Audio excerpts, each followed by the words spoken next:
नमस्ते। संस्कृत और हिंदी बहुत रिच लैंग्वेजेस हैं क्योंकि इसमें हर शब्द के हर अक्षर का एक अपना मतलब होता है। आज हम लोग बात करेंगे सप्त चक्रों के नामों की। पहले सबसे नीचे की तरफ आता है मूलाधार चक्र, जो बना होता है मूल और आधार से। किसी भी बिल्डिंग की नींव जितनी ज्यादा मजबूत होती है, बिल्डिंग उतनी ही ज्यादा स्ट्रांग होती है।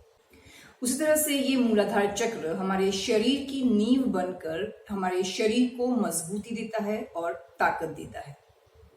इसके बाद में उसके ऊपर की तरफ आता है स्वादिष्ठान्य चक्र। स्वादिष्ठान्य चक्र में स्वाद और अन्न ये दो शब्द आते हैं।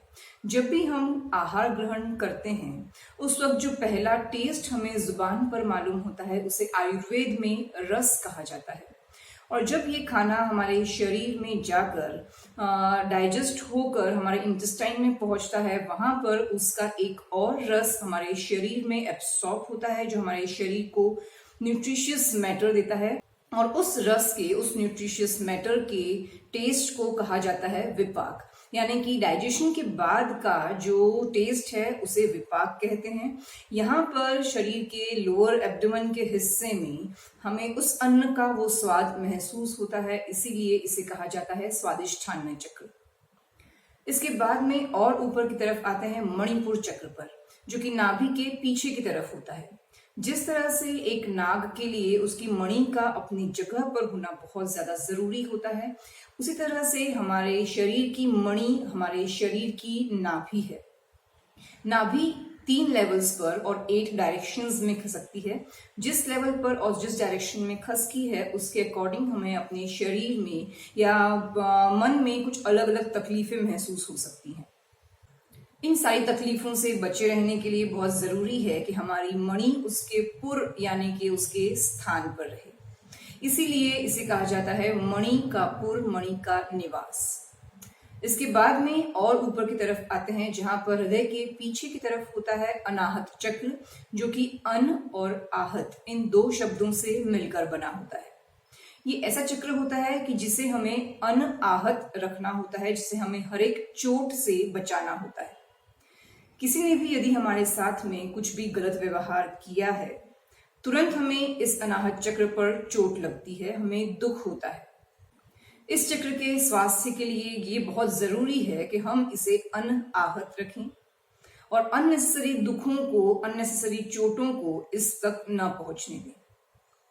इसके बाद में और ऊपर की तरफ आता है गले के पीछे की तरफ विशुद्धि चक्र, जो कि वी और शुद्धि से मिलकर बना होता है। वी अर्थात विशेष और शुद्धि।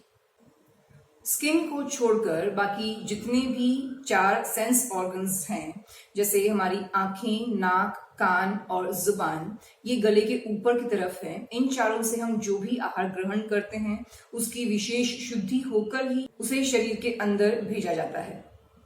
बहुत अवेयर रहें कि जो भी आहार इन चारों सेंस ऑर्गन से अंदर प्रवेश कर रहा है वो अंदर लेने लायक है या नहीं। इसके बाद में और ऊपर की तरफ जाते हैं दोनों आईब्रोज के बीच में आज्ञा चक्र पर। आज्ञा चक्र जो कि गुरु का स्थान होता है, यहाँ से हमें अपने जो भी स्पिरिचुअल गुरु हैं उनसे आज्ञा मिलती है और यहीं से हमारे गुरु और हमारी एनर्जी कनेक्टेड होती है।